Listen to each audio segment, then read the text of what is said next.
Ho an'ny seksiona Antananarivo Renivohitra kosa tanavila dia nikarakarany fifaninanana izy ireo tamin'ity faran'ny herinandro ity. Natratra 12 ireo boksera niatrika izany fifaninanana izany tetsy amin'ny kianja mitafo ny Mahamasina ka nidingan'ny fanitsanana aloha ny tanterahana tamin'ity androany ity fa amin'ny volana aprily vao hiatrika ny lalao famaranana.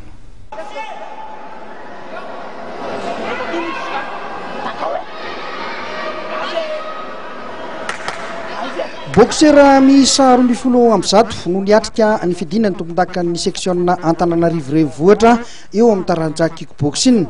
Club 70 no niatrika ity faninanana ity izay nahitana ny zareo avy eo amin'ny COSPN, COSFA, CISL, ny AKZL, ny FNM, ny AFKM, 3FP, Cobra, SAZES, FTBF, RKC, Red Star, Leon Force, FTMMA, AFKBA, Rosary, COSUS. Izay zany no nahatonga fitsolotena tamin'ity faninanana ity.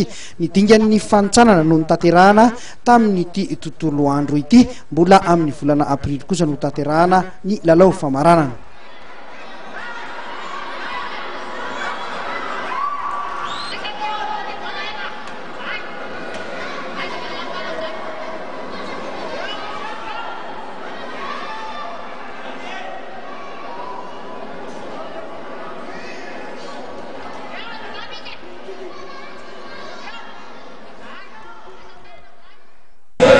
Famaron'le combat zany zay no zany ny antony voalohany dia zany hoe le fotoana zany tsy avitan'le famaranana androany zany dia faharoa araka an'izay koa mba ahafahany koa manomana mba ho tsatsara kokoa zany le lafin'ny teknika zay hitan'ny mpampianatra zay tsy lesika tokony arenina aminy mba ahafahany manimpiseho endry dalo tsara amin'le lalao famaranana zany.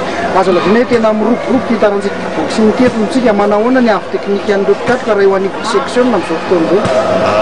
Zay indrindra mantsy zay manko nisy stage zany nampanaovan'ny taty amin'ny staff technique ny section zay nitsonony zany hoe nassisten'ny association des entraîneurs zany miaraka amin'ireo fondateur anankiroa dia nampitomboana ny avy technique an'le atleta tsary avy mihitsy zany nisin'le stage zay dia raha oharina amin'izao izy zany sy marina fa somary niaina kely zany nisan'le combattant-ty nefa zany raha azo lazaina fa manomboka mafia tsara n'le discipline point P zany toy izao ary ireo vokatra tonga eto ampelantanana izay efa tafita amin'izany famaranana izany. Ho an'ny sokajy seary zazavavy latsaky ny 27 kilao dia itina avy eo amin'ny FNM ikatroka amin'ny Anita ao amin'ny FKM.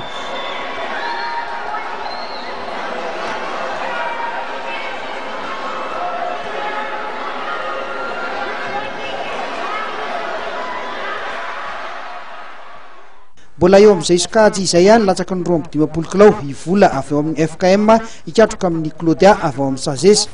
Latsaky ny 17 kilao dia zazalahy kosa indray io mbola sokajy C ihany, Jules avy eo amin'ny Sazes ifandona amin'ny Erika avy eo amin'ny AK2L.